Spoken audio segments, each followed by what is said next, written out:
camino y a él la gracias por todo. Gracias a ustedes también por darme la oportunidad de estar aquí en esta presentación. Mi nombre es Dionisio Ripoll Concesión, licenciado en Contabilidad, contador público autorizado, con maestría en Gerencia Financiera. También poseo un máster internacional en Gestión Universitaria. En los actuales momentos estoy realizando la maestría en Gestión Pública y Gobernanza en la Universidad Autónoma de Santo Domingo. Poseo un doctorado en Ciencias Económicas, Empresariales y Jurídicas de la Universidad Politécnica de Cartagena, España. También he realizado y participado en congresos nacionales e internacionales, una serie de diplomados. Dentro de ellos, lo que más me enamoró del sector público, los diplomados en Hacienda Pública. Y también soy profesor certificado del INAT, el Instituto Nacional de la Administración Pública, y también del Infotep. Actualmente, dentro de mi experiencia laboral, soy decano de la Facultad de Posgrado y Educación Continuada de la Universidad Auteco, una universidad patrimonio de la comunidad, como se le dice, el patrimonio más importante de toda la provincia y de toda la región. Y también en esta universidad, que actualmente como decano desde el año 2016 a la fecha, en la misma universidad fui auditor interno por 10 años. Estuve en el Departamento de Auditoría Interna y he trabajado en el sector público por más de 15 años como gerente financiero en empresas de sector privado, y también he dirigido importantes proyectos muy vinculantes. Proyectos, por ejemplo, como la Estrategia Nacional de Formación Continua centrada en la escuela, que fue un proyecto del Ministerio de Educación para la alfabetización de nivel primario, tanto en las áreas de la matemática como en las áreas de lengua española. También fui el coordinador del MINER y conjuntamente con la universidad y la Regional 16 del Programa Nacional de Inducción, y también coordiné en este año justamente el Programa de Acción Complementaria, de Formación Complementaria de la Policía Nacional, y he trabajado también con proyectos del Programa Nacional de las Naciones Unidas para el Desarrollo en función y atendiendo la parte educativa. Toda esta experiencia, tanto y tiempo dedicado a la formación, a la educación y mi experiencia me motivaron a estar aquí y presentar mi propuesta para ser miembro de la Cámara de Cuentas de la República Dominicana. Y dentro de todo esto, estudiando, analizando una serie de propuestas y una serie de iniciativas que estaré enunciándole en este momento. En primer lugar, y observando la propia Constitución Dominicana en su artículo 246 y mirando la propia Ley 18-24, dentro de las primeras propuestas que quiero señalar y parece demasiado obvio lo que voy a decir, pero analizando el contexto de una reforma reciente como la Ley 18-24 y los contenidos de la propia ley, pienso que lo primero que se debe establecer es aferrarse a los estamentos institucionales y sobre todo a la propia Ley 18-24, que establece los principios de eficacia, de eficiencia, de celeridad, de ética, los regímenes que sancionan las normativas establecidas por la propia ley y esas normas sancionadoras, y también la parte de la integridad con respecto al uso de la tecnología y sobre todo la interinstitucionalidad, que son fundamentales. Creo que estamos en un gran momento, un momento histórico de fundamentar y abrazar la propia ley y las propias disposiciones que nos pueden encaminar por un buen sendero. Un elemento fundamental es el mejorar la planificación de las auditorías. He escuchado hablar mucho de los recursos y pienso que los recursos pueden ser más eficientes en la medida que tenemos una mejor planificación. Y esa mejor planificación permitiría tener una cantidad de auditorías y unas acciones de mejora como ente fiscalizador y de control del Estado, como la Cámara de Cuentas, con una buena planificación, y creo en ello. Un elemento fundamental es establecer alianzas estratégicas. Y la propia ley lo establece cuando habla de la vinculación y sobre todo la articulación con una serie de entes y órganos públicos que permita tener una alianza estratégica, y lo digo aquí con instituciones como pueden ser las propias universidades, instituciones como puede ser el propio INAT, instituciones nacionales e internacionales expertas en gestión pública y sobre todo en auditoría pública y en lo que son las auditorías forenses y las auditorías especializadas. Necesitamos tecnificar, fortalecer nuestros auditores internos, que es sumamente fundamental. Algo que podemos nosotros observar y lo podemos ver como en el organismo de control interno del Estado, como es la Contraloría General de la República, presenta en su portal las ejecuciones presupuestarias constantemente actualizadas. Y pienso entonces que una de las cosas que debe de tomar en cuenta la Cámara de Cuentas es crear una unidad de monitoreo y seguimiento permanente de los procesos de ejecuciones. Fíjense algo importante. Cuando las instituciones públicas que ya tienen un control interno a través de la Contraloría General de la República, nosotros podemos observar dos cosas. Primero, lo que son las normas básicas de control interno, que son las NOVASI. Las NOVASI constituyen un sistema de autorregulación interna, y por al mismo tiempo tenemos el modelo COSO, que el modelo COSO presenta entonces el ambiente de control y la identificación de las actividades de riesgo y los sistemas de comunicación y luego el monitoreo y seguimiento. Con esa articulación que debe de darse y que lo establece la propia Constitución y lo dice la propia Ley 1824 con respecto a la Contraloría General de la República y la propia Cámara de Cuentas, nosotros pudiéramos tener un mayor nivel de desenvolvimiento y sobre todo un mayor nivel de eficiencia y eficacia de esos procesos y procedimientos y esa planificación de las auditorías que son fundamentales. Algo que es sumamente importante con esas articulaciones es que no solamente tomar en cuenta el organismo de control interno y el organismo de controles internos y los organismos reguladores, sino otras instancias que lo prevé la propia ley, como esa articulación con el sector público. Y eso nos permite entonces, a través de la Dirección General de Impuestos Internos, a través de la Oficina de Registro de Títulos, la propia Ley de Compras y Contrataciones, tener una articulación de Estado que permita eficientizar y sobre todo que los recursos asignados sean mucho más eficientes en términos de la aplicación y de las auditorías que se realicen. Hay algo que es sumamente importante, que son las declaraciones juradas, que establecidas en la Ley 311-14. Y cuando hablo de estas declaraciones juradas, es que las mismas deben ser certificadas.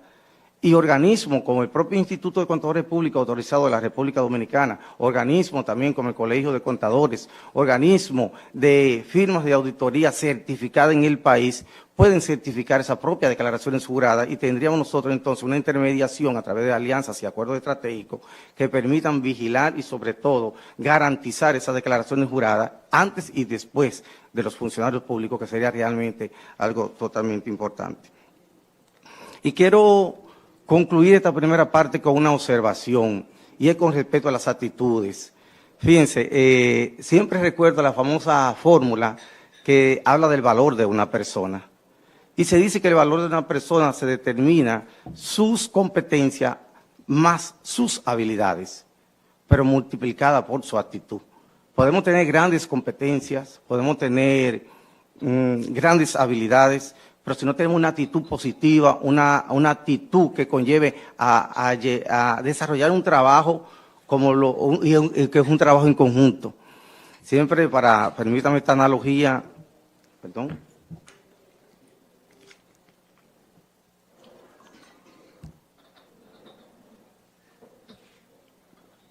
Me gusta la analogía del deporte. Y cuando hablo de la analogía, porque en baloncesto se necesitan 5 jugadores. Cada jugador juega un rol. Hay uno que es especialista en defensa, hay uno que es especialista en asistencia, hay uno que es especialista en llevar la ofensiva y otro en la defensiva. El trabajar en equipo es fundamental en un organismo colegiado y la propia ley establece los mecanismos a través de las resoluciones de cómo trabajar de manera colegiada y de manera oportuna. Siempre a favor de la asignación y la responsabilidad que se asume con pertenecer a un ente tan importante, un ente fiscalizador y de control del Estado como es la Cámara de Cuentas. Muchas gracias por escucharme, estoy a sus disposiciones. Señor Dionisio, entonces tiene la palabra el diputado Espinal y la diputada Carol.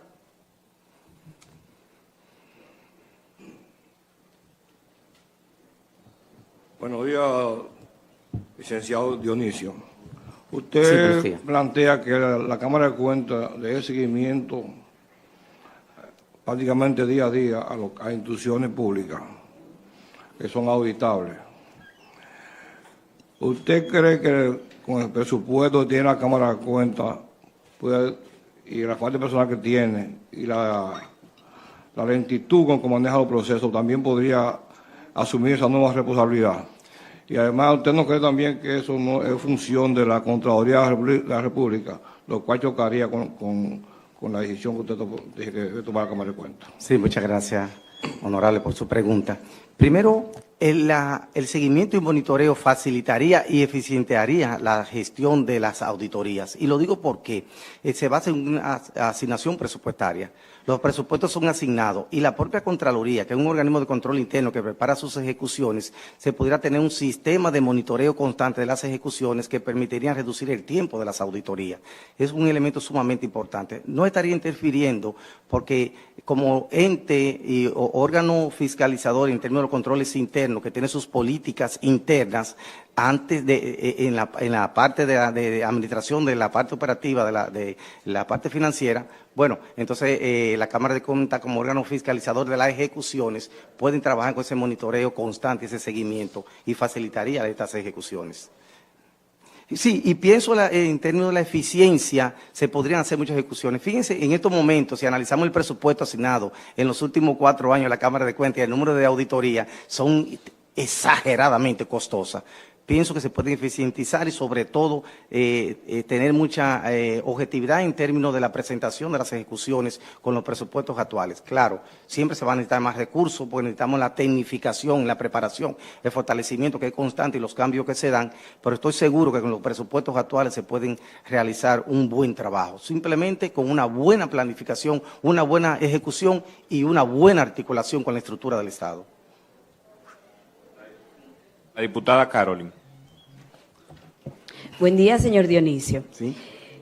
Mire, usted ha dado una propuesta aquí a esta Comisión Permanente de Cámara de Cuentas con respecto a que las declaraciones juradas del patrimonio sean certificadas por el Instituto de Contadores.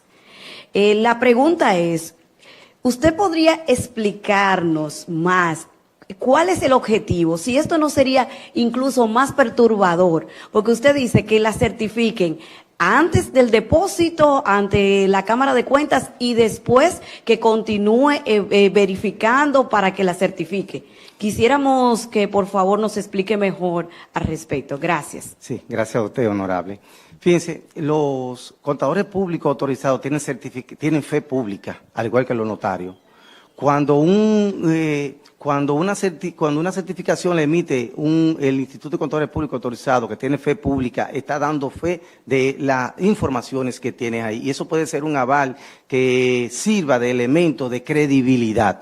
No estoy diciendo simplemente que la Cámara la asuma directamente por sí, sino que garantiza ya un perfil de entrada que permita viabilizar las presentaciones de